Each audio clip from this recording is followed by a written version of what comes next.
할렐루야. 오늘 봉독한 말씀을 가지고 하나님이 찾으시는 한 사람으로 라는 제목으로 같이 은혜를 나누고자 합니다.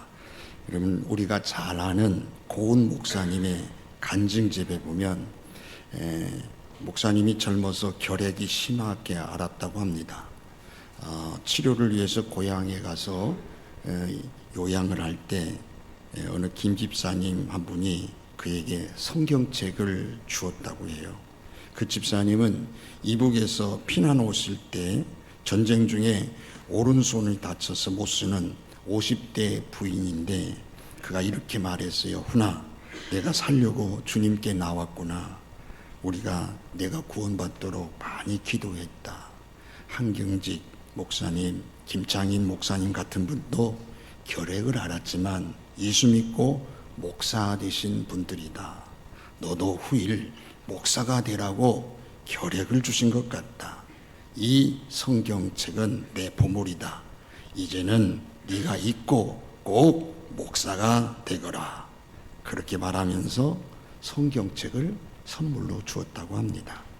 그래서 이 고은 목사님은 그 성경을 읽고 또 읽고 그래서 그 말씀으로 변화돼 가지고 목사님이 되셨다고 그래요. 그러면서 그가 이런 마지막 간증을 합니다. 만약 주님께서 내게 면류관을 2개 주신다면 하나는 나를 전도한 윤 권사님에게 드리고 하나는 성경을 선물로 준 그 김 집사님에게 드리고 싶다라고 했습니다. 여러분, 말씀은 능력입니다. 아멘 안 하시네요? 말씀은 능력입니다. 여러분, 하나님께서는 말씀으로 세상을 창조하셨잖아요.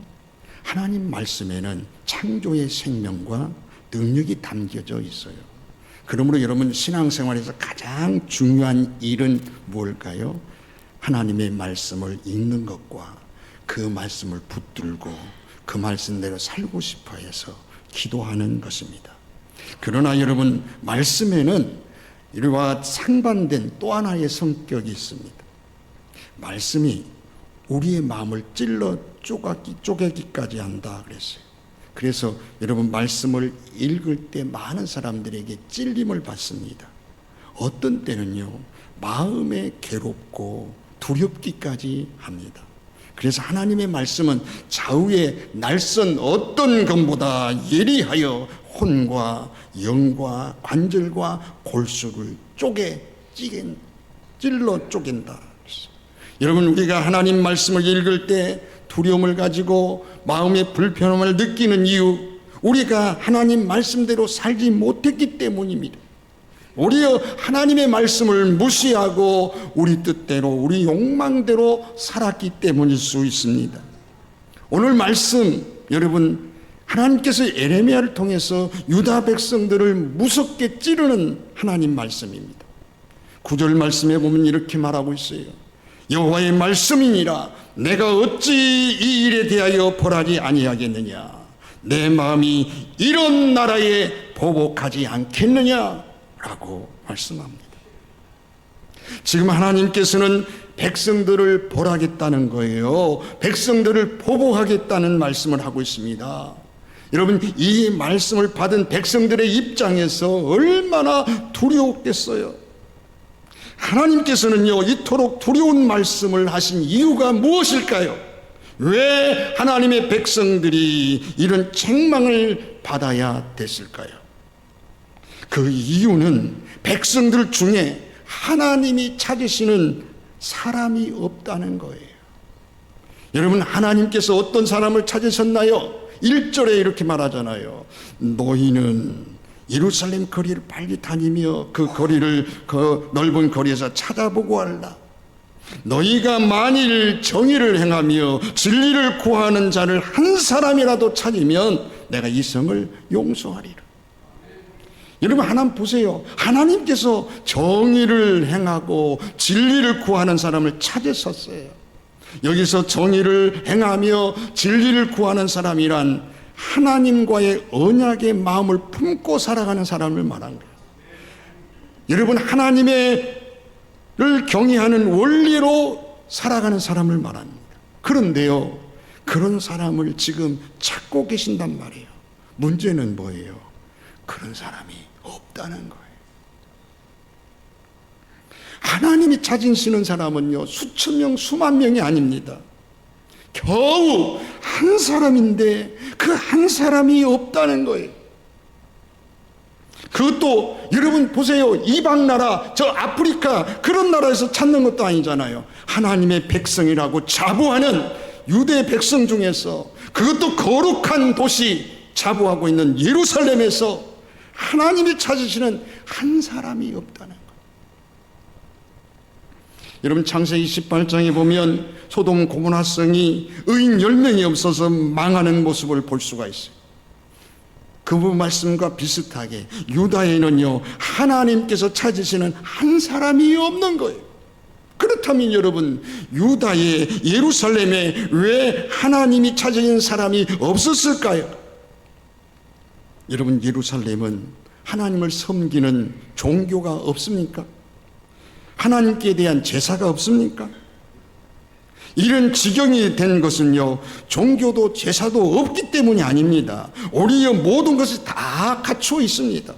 예루살렘에는 여러분 하나님을 위한 성전이 서 있습니다. 그곳에는 제사장들이 많습니다. 넘쳐나요. 날마다 제사를 드렸어요. 그곳에는 입만 열면 여호와 하나님의 이름을 부르고 찬송하고 기도하는 자들이 널려 있습니다. 그런데 왜 하나님은 유다 왕국에 멸망시키려 하실까요? 설마 유다 왕국 전체에서도 하나님이 찾으시는 그 한 사람이 없어서 멸망시킨다니 말이 됩니까? 유다 왕국 안에는 하나님을 섬기는 사람이 많이 있었습니다. 하나님의 사람으로 구별된 레위인들이 많았습니다. 이런 신앙인 사람들이 너무 많은데 어떻게 해서 한 사람이 없어서 멸망시킨다고 하실까요?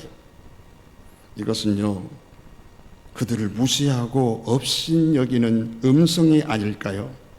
나름 하나님을 열심히 섬기고 땀을 흘리고 애쓰고 힘쓰는 하나님의 사람들이 만약에 이 소리를 들으면 얼마나 섭섭하겠어요. 그럼 여러분, 하나님께서 찾으시는 한 사람은 도대체 어떤 사람일까요? 왜 한 사람을 고집하고 계실까요?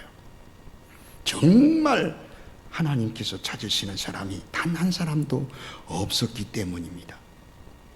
7절을 한번 보시면 놀라는 말씀이 있어요. 하나님께서 자기 백성들을 바라보시며 탄식하는 음성이에요. 여러분 같이 한번 읽어볼까요? 시작. 내가 어찌 너를 용서하겠느냐. 내 자녀가 나를 버리고 신이 아닌 것들로 맹세하였으며 내가 그들을 배불리 먹인즉 그들이 간음하며 창기 집에 허다히 모이며.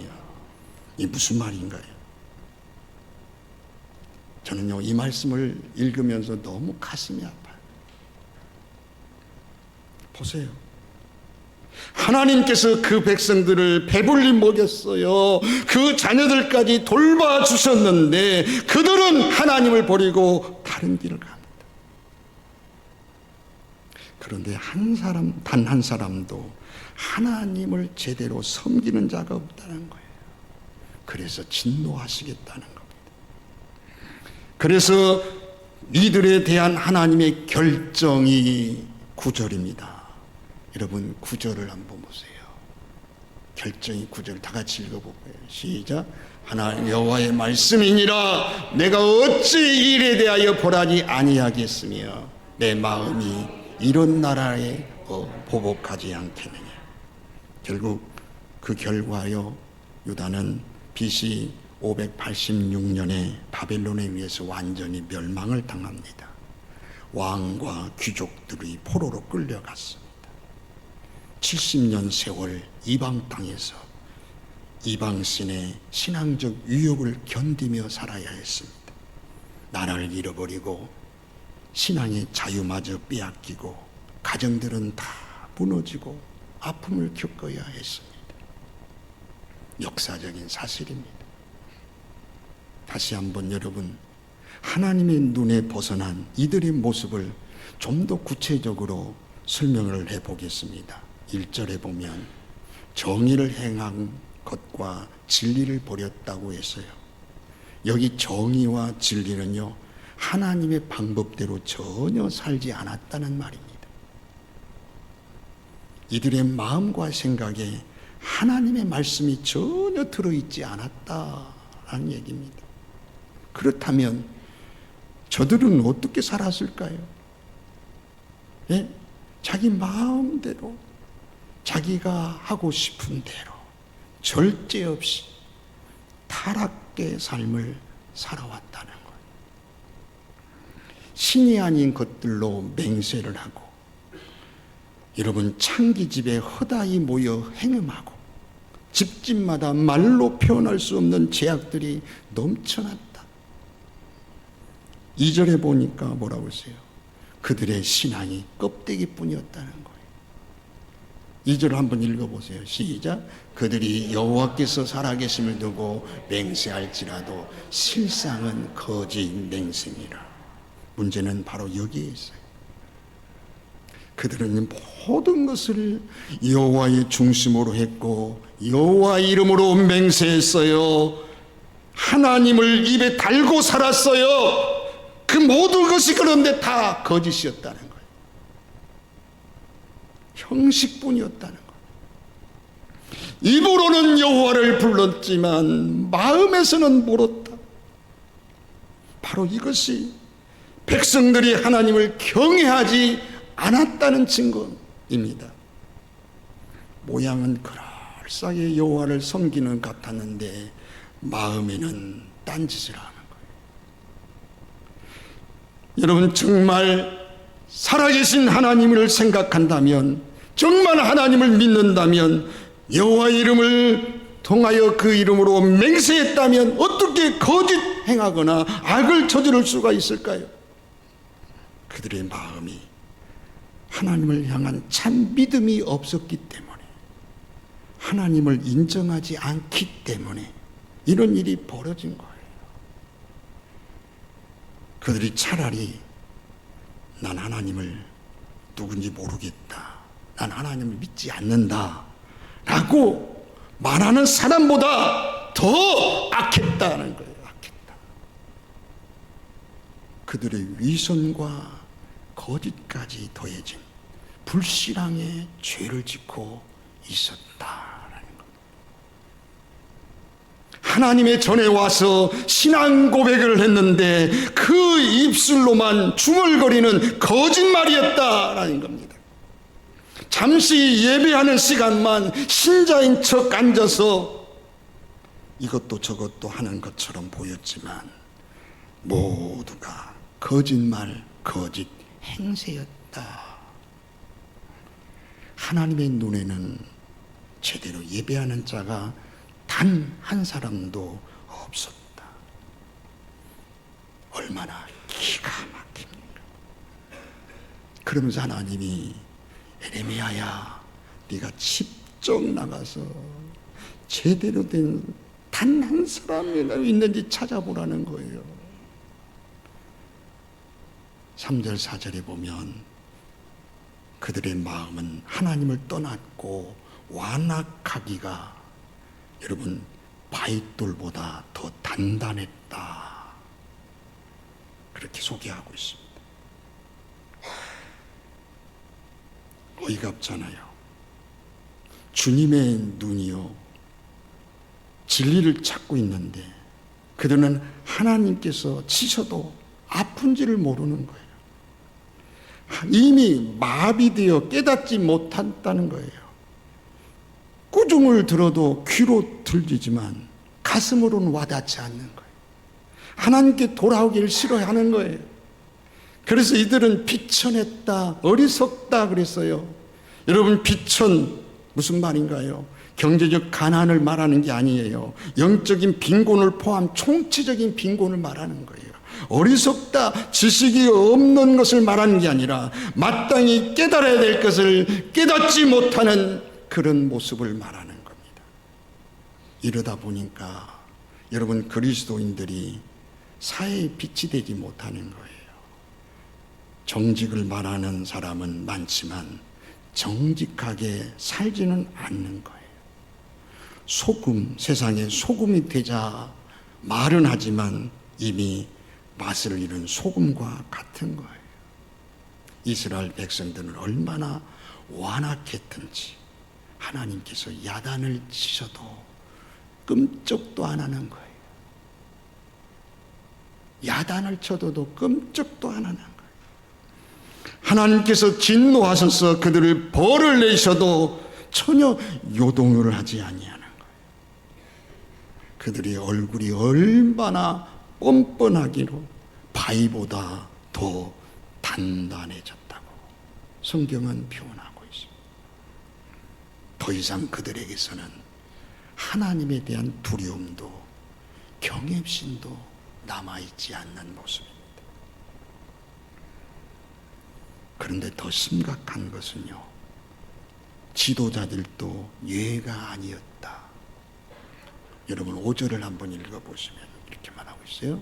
다 같이 읽어볼까요? 시작. 내가 지도자들에게 가서 그들에게 말하리라. 그들은 여호와의 길 자기 하나님의 법을 안다 하였더니 그들도 일제히 멍에를 꺾고 결박을 끊는지라. 지도자들은요, 자신들이 여호와의 길을 안다고 큰 소리 치면서도 그 말씀을 버렸다는 겁니다. 예수님 당시 바리새인들처럼 알기는 뚫어지게 잘 알지만 행하지는 않았다는 거예요. 이러다 보니 지도자들로부터 모든 사람들이 영적으로 패배자가 되어가고 있는 거예요. 그럼에도 불구하고 거짓 선지자들은 그들에게 막 떠들며 말합니다. 별일 없다. 하나님께서는 우리를 벌하실 리가 없다. 우리는 평안할 것이다. 안전하다. 외칩니다. 그러면서 온갖 죄악 중에 그대로 빠져갑니다. 하나님의 길을 알고 법을 가르치는 지도자들면서 일제히 하나님의 법이 멍에처럼 느껴지고 결박처럼 느껴진다. 그래서 모두가 다 버리는 거예요. 그래도 희망을 걸었던 지도자들마저 이렇게 돼버린 거 더 큰 문제가 아닐 수가 없습니다. 결국 하나님은요, 바벨론을 사용하셔서 그들의 허물과 그들의 죄악을 심판할 수밖에 없다는 겁니다. 저는요, 이 말씀을 읽고 묵상하고 설교 준비하면서 너무 자존심이 상했어요.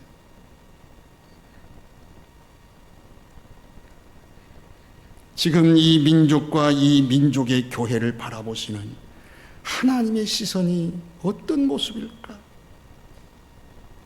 이 민족 안에 하나님이 찾으시던 그 한 사람이 과연 몇 명이나 있을까? 오늘 여기 앉아있는 여러분은 하나님이 찾으시는 그 한 사람입니까? 오늘 우리 교회는 하나님이 찾으시는 그런 교회가 맞습니까? 지금까지 신앙의 양심의 소리를 외쳤던 그 지도자들을 신앙을 따르고 있습니까? 이제 우리는요, 하나님의 시선을 의식해야 됩니다. 하나님의 눈, 하나님의 귀 24시간 나를 향하고 있습니다. 교회를 향하고 있습니다. 이 민족을 향하고 있습니다. 잊지 말아야 됩니다. 하나님께서 찾으시는 그 한 사람, 바른 예배자입니다. 하나님을 바르게 섬기고 하나님께 거짓 맹세하지 않는 믿음의 사람들을 찾으시는 거예요. 우리의 예배가 무너지는 것은요, 하나님의 기대가 무너지는 겁니다. 하나님의 마음을 저버리는 행위들입니다. 내가 바른 예배자가 되어야, 회복되어야 이것이 사는 길이고 이것이 부흥하는 길이고 잘되는 길인 줄 믿습니다. 그러기 위해서 우리 모두 죄를 멀리 할 수 있는 용기가 필요합니다. 죄가 뭔가요? 하나님의 법을 떠나는 거지요. 하는 말씀대로 살는 것이 힘들어하고 그 법에서 벗어나서 제멋대로 살려고 하는 우리의 욕망이지요. 우리가 공의와 진리인 하나님 말씀을 지키는 것이 죄를 이길 수 있는 길입니다. 하나님의 법을 지키기 위해서는 하나님의 말씀이 내 삶의 기초가 되어야 되고 내 인생의 기초 기본이 되어야 되는데, 그리고 그 말씀이 내 삶의 기초가 되려고 하려면 여러분 기도의 힘이 필요합니다. 기도의 힘이 필요해요. 내가 살고 싶다고 해서 사라지는 게 아니잖아. 하나님은 우리가 망하는 걸 원하지 않습니다. 아멘을 안 하시잖아요. 우리가 망하는 걸 원하지 않습니다. 하나님은 우리가 잘 되기를 원하시는 거예요. 하나님은 그동안 우리를 배불리 먹여주셨다고 오늘 이야기하고 있어요. 여러분, 제가 얼마 전에 외국에 나가봤던가 가는 곳마다 다 한국 사람들이더라고요.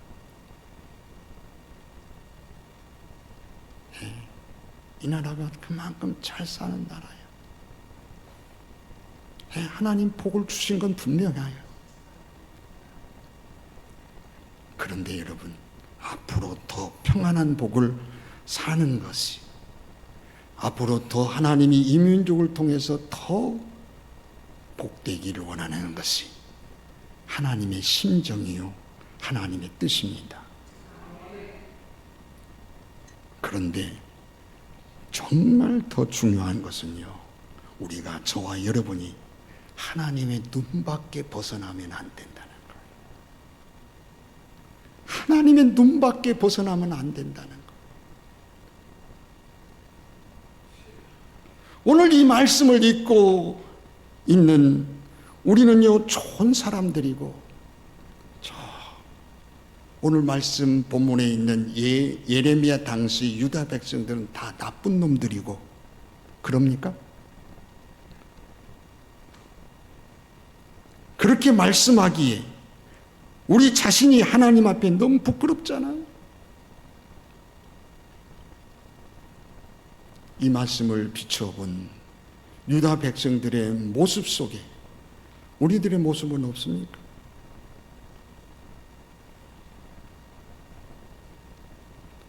에레미야 시대의 모습이 오늘 우리에게서 그대로 드러나고 있지 않습니까? 사실 우리는 현재 별 위기의식을 갖고 있지 않아요. 내가 지금 제대로 예배생활, 신앙생활, 믿음생활이 제대로 되고 있지 않는데도 불구하고 거기에 대한 별 위기의식이 없습니다. 위기의식이 없어요. 주일이면 와서 예배하고 그리스도인이라고 한 이름을 가지고 그런 대로 잘 살고 있고, 내가 하는 일도 그런 대로 잘 되고 있으니까, 모든 것이 잘 되는 것처럼 보이니까 별 위기의식 없이 살아가고 있습니다. 그러나 정말 그럴까요? 여러분, 이런 예화 있잖아요. 개구리 솥 안에서 죽은 이유 아시잖아요. 개구리가 들어가 있는 솥에 갑자기 뜨거운 물을 부으면 어떻게 될까요? 개구리가 당장 튀쳐나오죠. 그런데요, 조금씩 밑에서 불을 서서히 데워지면 개구리는요, 자신이 익어가는지도 모르고, 여러분, 마비되어 느낌을 모르는 거예요. 뜨거움을 느꼈을 때는 이미 익어서 튀쳐나갈 힘이 다 빠진 거예요. 여러분, 마치 가랑비에 옷이 젖는 거거든요. 오늘 우리가 그럴 수 있다는 거예요. 남이 아니라 남이 아니라 내가 그럴 수 있다는 거예요. 우리도 모르는 사이에 우리의 영적 힘을 잃어갈 수 있다. 지쳐 있을 수 있다. 언제 영적 능력을 다 잃어버렸는지 모를 정도로 잃어버릴 수가 있다. 내가 원래 이런 사람이 아니었는데 하다 보니까 내가 그런 사람이 되어 있는 거예요. 그렇게 되면 안 되는데 하다가 그렇게 되고 있는 거예요. 그러면요, 이리 보세요. 영적인 힘을 잃어버렸으면 조그마한 어려움이 있어도 그냥 뛰쳐나갑니다. 별거 아닌 일에도 마음에 심한 상처를 받게 됩니다. 다 은혜로 덮을 만한 일인데도 불구하고 꽃이 따집니다. 왜 그럴까요? 영적 체질이 약해진 증거입니다. 영적 체질이 약해진 증거. 여러분, 건강한 사람은 좀 상한 밥을 먹어도 그냥 끄떡없대요. 그런데요, 체질이 약한 사람은 새밥, 하얀 쌈밥, 좋은 밥을 주어도 배앓이를 한답니다. 배앓이를 한대요. 이미 기도 생활이 중단되었는데도 위기의식이 전혀 없어요. 하나님의 말씀 앞에 진실하지 못하는 거예요. 주여 주여라고 이름만 부르는 것으로 부족함에도 불구하고 그것도 잘 못하고 있는 겁니다. 죄송한 말씀이지만 우리 한국교회 신자들 중에 이런 성도가 있대요. 오전에는 교회 와서 예배 드리고 오후에는 점집에 가서 점을 보는 성도가 있다고 합니다. 얼마 전 텔레비전에서 점술가가 나와서 우리 고객 중에 예수 믿는 사람들 많이 있어요. 이것이 우리 교회, 한국교회의 현실입니다. 기도는 기도대로 하고 생활은 생활대로 합니다. 교회는 나가지만 신앙생활이 아니라 일반 생활은 자기 멋대로 합니다.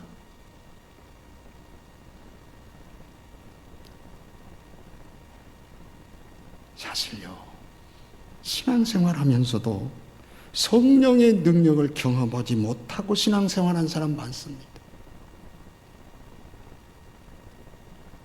그런데요, 더 복장이 터지는 게 있어요. 성령의 충만한 은혜를 받았는데 지금은 별거 아닙니다. 과거에는 성령 받았는데 지금은 성령이 있는지도 모르고 살아가고 있습니다. 그런데요, 이런 성도도 있다고 그래요. 열심히 봉사하고 헌신하는데 기쁨이 없는 거예요. 하나님을 향한 사랑의 마음이 없는 거예요. 여러분, 사도행전을 보면 땅을 팔아 헌금을 다 드린다고 해놓고 딱 일단 팔아서 보니까 욕심이 생겨가지고 반절은 뚝 띄어가지고 감춰놓고 반절을 이게 전부입니다 드렸다가 하나님의 진노를 받은 아나니와 삽비라 사건을 우리는 보게 됩니다. 하나님의 은혜에 감사하는 마음으로 섬기지 아니하고 자신을 하나님의 영광을 위해 섬기는 이들이 있다는 겁니다. 오늘 말씀은 여러분, 오늘 본문 말씀의 비극이 무엇인가요? 유다 백성들 가운데 그렇게 진실하게 하나님을 경외하는 사람이 단 한 사람도 없다는 겁니다. 오늘 우리 가운데 그런 사람이 혹 없을까요? 그저 자신의 출세, 자신의 성공을 위한 수단으로 하나님을 예배하고 습관을 따라 하나님을 예배하는 자는 없을까요? 그래서 그들의 맹세와 고백은 거짓이다 라는 하나님 말씀 앞에 우리는 가짜 예배를 드리고 있지는 않을까요? 저는 이 말씀을 준비하면서 제 자신에게 채찍을 많이 했습니다. 사랑 우리 성도 여러분, 신앙생활에서 가장 중요한 것은 진실입니다. 만약에 진실이 빠져버리면 천천의 수양이 무슨 수요, 만만의 강수 같은 기름이 무슨 수요, 소용없다는 겁니다. 신앙생활하다가 실수할 수 있지요. 넘어질 수 있지요. 죄를 지을 수도 있지요. 연약한 인간인데 왜 실수할 수 없겠습니까?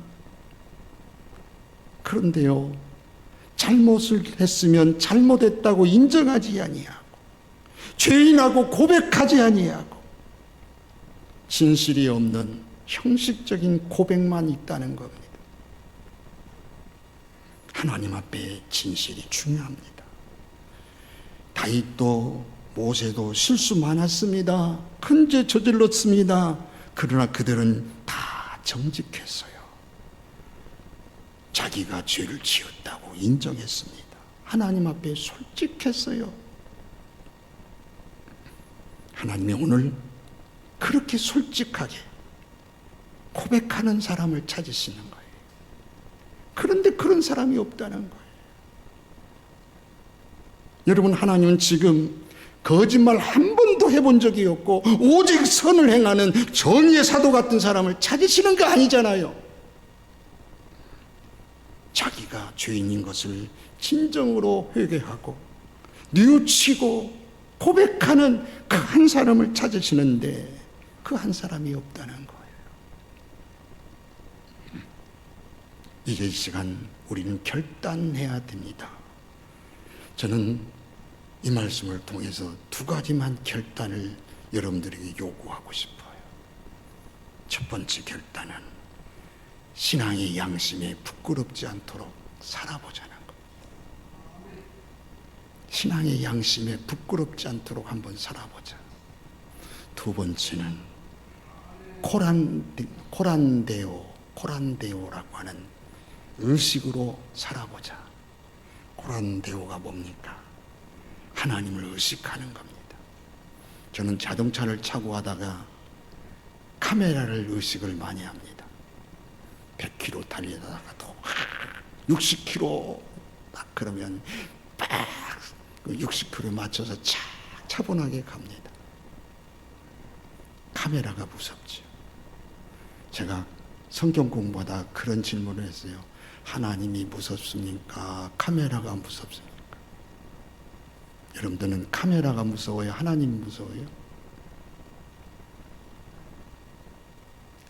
하나님을 의식하지 아니하는 사람.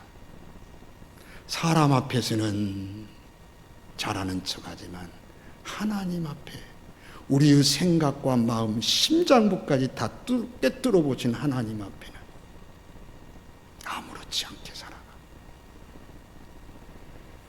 코란데요.